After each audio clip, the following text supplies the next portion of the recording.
Hey, I got a new scope to show you guys and to review.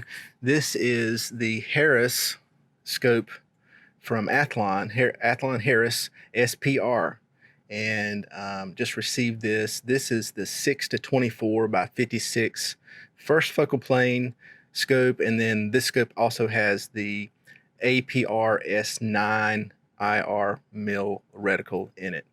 Okay. If you don't know me, I shoot field target, AAFTA field target, and that's with air rifles, 177 caliber. I'm shooting a Daystate Red Wolf.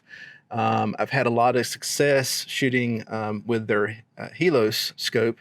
I won nationals last year with it, and it worked really well. I really like that scope. I'm excited about this scope because Athlon has designed this Harris line of scopes for air rifles and also small bore rifles. And it has a lot of the features that you need for air rifles and for field target. Field target, we're shooting small caliber air rifles from 10 yards all the way out to 55 yards, really small targets. And so one of the things we need is side parallax. We're using the side parallax knob. We're using wheels. We attach wheels to these, and we put the markings for our ranges on the wheel, because in AAFTA field target, they do not give you the distance to your target, and your point of impact changes because the pellet is dropping all the time. So we put markings on that wheel, and we use our parallax knob basically as a rangefinder. Electronic rangefinders are not allowed during competition, so we're using the scope as a rangefinder. So being able to focus really well on your target accurately, consistently is extremely important, and these scopes, this scope should do that really well. I need clear glass with an etched glass reticle. That's of course a must because I need a clear sight picture, clear focus. I prefer a mil reticle. I'm using holdover for all of my shots. Most of my shots are not on holding on zero. I'm using holdover to get my point of impact where I want. So I prefer a mil reticle, and I really prefer one that has hash marks between the mils, so I can accurately say it's 2/10 of a mil. I can put where I want my point of impact right on 2/10. So this scope actually has marks between mils every 2/10, and that's really nice to have those extra reference points in between my mils. Illuminated reticle. I prefer an illuminated reticle. Some shooters do not. Some shooters do not use it. I do, especially here in North Carolina in the summertime. All the leaves get on the trees. You have these dark lanes with a black or dark target down in the woods. It's kind of hard to see your reticle when it gets that dark. So I prefer an illuminated reticle. This one has that. The illumination is on the parallax knob. It's red. It's very bright. I think there's 6 levels of brightness with this Harris scope. So I like that. You can get it with or without the illumination. This is a first focal plane scope. If you're not familiar with first focal plane versus second focal plane planes scopes, as you change the magnification, the reticle stays the same size. And what that means is your holdover would change depending on what your magnification is. With a first focal plane scope, which is what this is, as you change the magnification of the scope, the reticle gets larger or smaller. So your holdover, your point of impact for your holdover would be the same no matter what magnification you have it set to.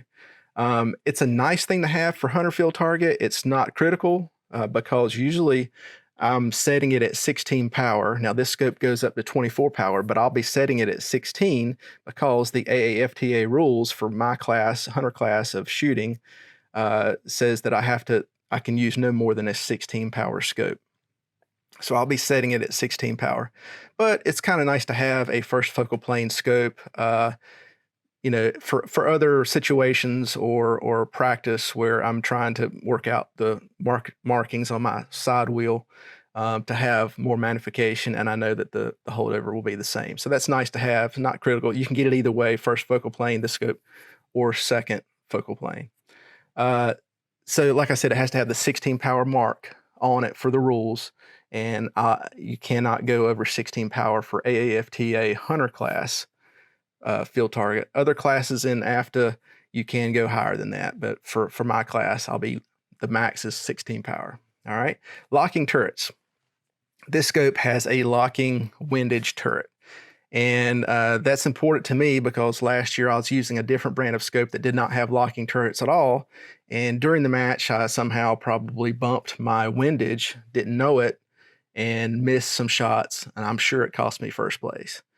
So the vertical turret does not lock, but the windage does. And that's probably the most important one because that's the one that you're going to bump handling the rifle, pulling it out of its case or out of the carrier that you're carrying it in or the bag. The windage is important. So it has a locking turret and you just pull it out to unlock it and push it in to lock it. So this scope is a lot like my Harris. I really enjoyed the Harris line of scopes.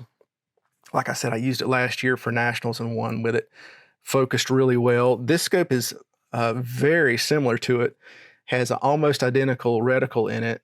And but the difference is this scope has a 56 size objective. That's bigger than my Helos.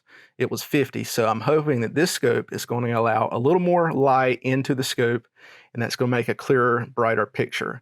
The Helos was great. I have no complaints at all for it, but I'm thinking that this scope might be even better for my use.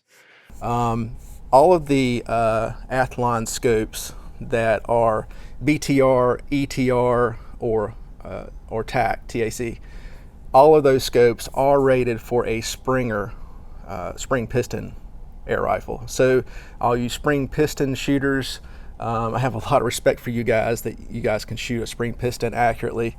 Those scopes from ATHLON are rated for spring piston, and that's because if you just put any old rifle scope on a spring piston gun, if it's not rated for spring piston, an air rifle will actually tear up that scope because that spring piston has recoil 2 directions where most rifles do not. So, but this scope and the BTR, ETR, and the TAC, the TAC, all of them are rated for spring piston guns, so they should work for those just fine.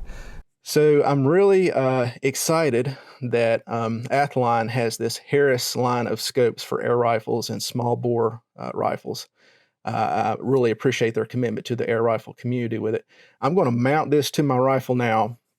I'm going to attach a big Parallax wheel, and I'll show you that, onto the Parallax knob. And like I said, I use that for range finding. And we're going to get this mounted to my Red Wolf, and then I'm going to take it to a match soon and try it out, put it through its paces, and I'll tell you how it does. All right, thanks.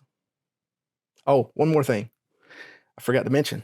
This scope also comes with Sunshade, which is a really nice feature to have. The Sunshade goes, right on the end here, and that if you're ever shooting and you have the sun facing you, it kind of helps somewhat keep the sun from getting in your scope and blinding you and causing all kinds of sunspots and things. So that's a really nice feature that they ship this with the scope. Also come with lens cap covers, and so really nice features to have with this scope. So I'm going to mount this now.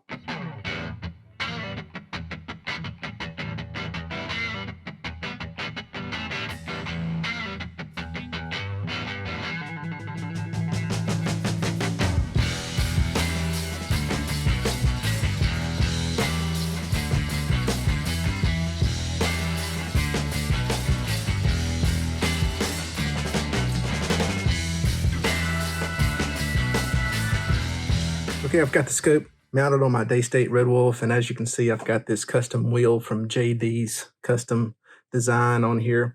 And the way this works is held on with magnets. There's a hub system that goes onto the Parallax knob, and then it's just with magnets sticks on there. And I've got my range markings on here. I'll have to redo all these range markings because these were for my old scope. And I'm going to go out to the range now and reset up all my markings for ranging. But really excited about this. Looks great on there on the rifle. Got the sunshade on there. Got the lens cap cover on the back.